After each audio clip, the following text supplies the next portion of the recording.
नमस्कार दोस्तों, आज के इस वीडियो के अंदर हम बात करने वाले हैं सेकंड ग्रेड मैथ्स की अंतिम समय में किस प्रकार आपको तैयारी करनी है। देखिए, अब मानकर चलें 1-1.5 महीना का टाइम आपके पास बचा है, तो इसके अंदर देखिए सबसे पहली ज़रूरी बात तो यही होती है कि ज़्यादा से ज़्यादा हमें रिवीजन करना है मैथ्स का। और रिवीजन की क्लासेस आपको इस चैनल पर मिल रही हैं लगातार। मैंने कहा था कि लगभग 100 के आसपास क्वेश्चन मैं आपको रिवाइज करवा दूंगा, तो वो रिवीजन क्लासेस जरूर अटेंड कीजिए। 2-2, 3-3 क्लासेस के अंदर बीएससी की एक बुक आपकी कंप्लीट हो रही है और हम कोशिश करते हैं कि जो 11th-12th की टॉपिक है वो 1 या 2 क्लासेस के अंदर कंप्लीट हो जाए। तो यानी 1-1, 2-2 दिन के अंदर आपकी सारी चीजें कंप्लीट हो रही हैं और 2-2 क्लासेस आपको रोजाना प्रोवाइड हो रही हैं। तो रिवीजन क्लासेस अगर आप नए हैं तो जरूर अटेंड कीजिएगा, सबके लिए बेनिफिशियल होने वाली है। अब हम बात करते हैं सेकंड ग्रेड की तैयारी। आपको अब अंतिम समय में किस प्रकार की चीजें पढ़नी है, किन चीजों से आपको दूर रहना है, क्या क्या चीजें, देखिए बहुत इंपॉर्टेंट ये वीडियो होने वाला है, इसको साझा जरूर करिएगा। चलिए शुरू करते हैं। देखिए सबसे पहले तो हम बात करते हैं नोट्स की। अब नोट्स का मतलब ये नहीं है कि अब मैं आपको ये बताऊंगा कि आप इस तरह नोट्स बनाएं, ये नए बनाएं, इस तरह बनाएं। देखिए जो भी आपने नोट्स बनाए हैं, जिस भी कोचिंग के आपके पास नोट्स हैं, अगर मैंने जो नोट्स प्रोवाइड कराए वो तो वास्तव में बहुत बेनिफिशियल आपके लिए होंगे, क्योंकि उसके अंदर बहुत सारे क्वेश्चन मैंने ऐड किए थे। हर लगभग जितने भी आपकी बढ़िया बढ़िया बुकें हैं उनमें से क्वेश्चन ऐड किए गए थे। तो नोट्सों पर तो हमें हमेशा ही मैंने कहा कि मुझे गर्व रहता है, क्योंकि पूरी मेहनत के साथ हमने नोट्स तैयार किए। अगर कोई नोट्स ही वो पढ़ लेगा तो वास्तव में उसके एग्जाम के अंदर क्वेश्चन वैसे के वैसे चीजें वहां से पूछी जाएंगी। तो अगर कोई बात नहीं, किसी भी कोचिंग के आपके पास नोट्स हैं, अब रिवीजन के टाइम क्या करना है, ध्यान से देखिए।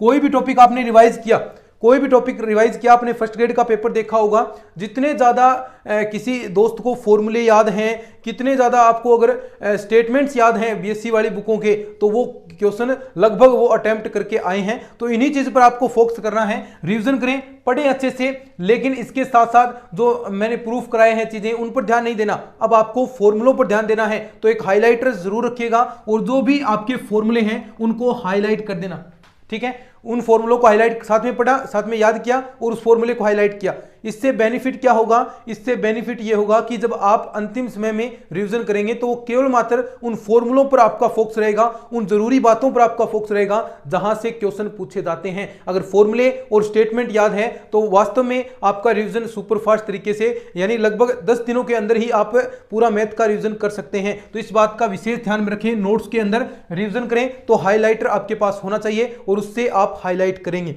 ठीक है। नई चीजों से बचना है। अब देखिए, अब इतना ये टाइम नहीं रहा कि मैथ्स के अंदर आप अब शुरुआत करते हैं। कई दोस्त हैं जो पूछते हैं कि मैं अगर अब से तैयारी स्टार्ट करूं तो मेरा सिलेबस हो पाएगा, नहीं हो पाएगा। अब ये टाइम नहीं है मैथ के लिए। मैथ है कोई आप छोटा मोटा कोई सब्जेक्ट नहीं है जिससे आप 1 महीने के अंदर उससे तैयार कर लेंगे।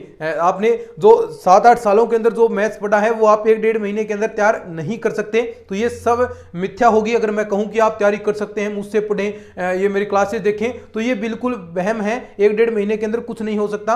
बचे इन चीजों से। अब जो कोई टॉपिक आपका रह गया, मान लीजिए कोई भी टॉपिक आपका रह गया है, तो उस चीज को बस थोड़ा सा आप देखिए शॉर्ट में देखना चाहें तो उस चीज को देख सकते हैं। बाकी नई चीजों से अगर आपने 120 क्वेश्चन के आसपास का काम किया है तो सफिशिएंट है। क्वेश्चन आपसे उतने ही अटेम्प्ट होंगे, 90 से 95 के आसपास इतने क्वेश्चन कर देंगे तो भी बहुत ज्यादा होंगे, सफिशिएंट होंगे। इतने क्वेश्चन आपके बच जाते हैं 90 से 95, तो आप श्योर सिलेक्शन ले जाएंगे, कोई दिक्कत नहीं।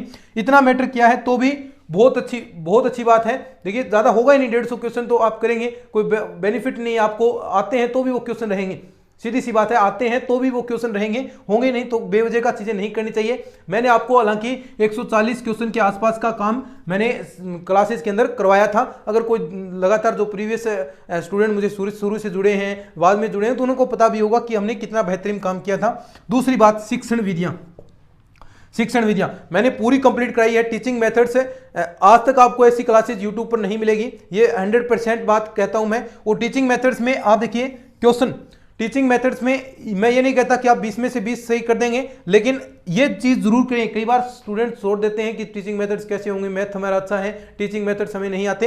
तो ये चीज को जरूर आपको देखना है। शिक्षण वीडियो में से कम 20 में से 13-14 क्वेश्चन आप सही कर सकते हैं। ज्यादा नहीं कहता कि आप 17-18 क्वेश्चन कर देंगे, लेकिन इतने तो आप कर ही कर देंगे। अगर अच्छे से इन चीजों को, टीचिंग मेथड्स को आप पढ़ते हैं तो आपके इतने क्वेश्चन सही हो जाएंगे। और ये एक देखिए 13-14 क्वेश्चन यानी लगभग 25-26 नंबर का काम और टाइम नहीं लगेगा इनके अंदर, टाइम भी आपका ये बताएंगे 1-1 मिनट के अंदर ये क्वेश्चन हो सकते हैं, 1 मिनट से कम ही टाइम लगेगा कई क्वेश्चन के अंदर। तो ये आपका टाइम भी यानी 20 क्वेश्चन है तो आप 10-11 मिनट के अंदर ये क्वेश्चन कर सकते हैं, जिससे आप बचे 10 मिनट जो आपके बचे क्वेश्चन है उनके अंदर आप स्पेंड कर सकते हैं। तो इस चीज का भी ध्यान रखना है। लास्ट बात, पेपर करते वक्त ये तो चीजें हो गई, आपको रिवीजन करना है। पेपर करते वक्त मैं बार बार कहता हूं आपको ये नहीं करना, जहां भी आपको लगे कि इसमें मुझे टाइम लग रहा है तो उस क्वेश्चन को स्किप कर जाएंगे, ठीक है, स्किप करना है, आगे क्वेश्चन में बढ़ना है। और जो 150 क्वेश्चन आपको दिए हैं पेपर के अंदर सोल्व करने के लिए, उनको एक बार जरूर देखना है, एक बार जरूर देखेंगे, एक बार जरूर उन तक देखें कि क्या कहना चाहता है क्वेश्चन। आप एक बार पढ़ेंगे, कई क्वेश्चन ऐसे हैं जो बिल्कुल सरल होते हैं, देखते ही पता चल जाता है वो लास्ट में क्वेश्चन दिए होते हैं और हम शुरू में उलझे पड़े हैं, हम शुरू में CFPI निकालने में पड़े हैं, वहां पर हमें 7-7 8-8 मिनट क्वेश्चन में सोल्व में लग रही है।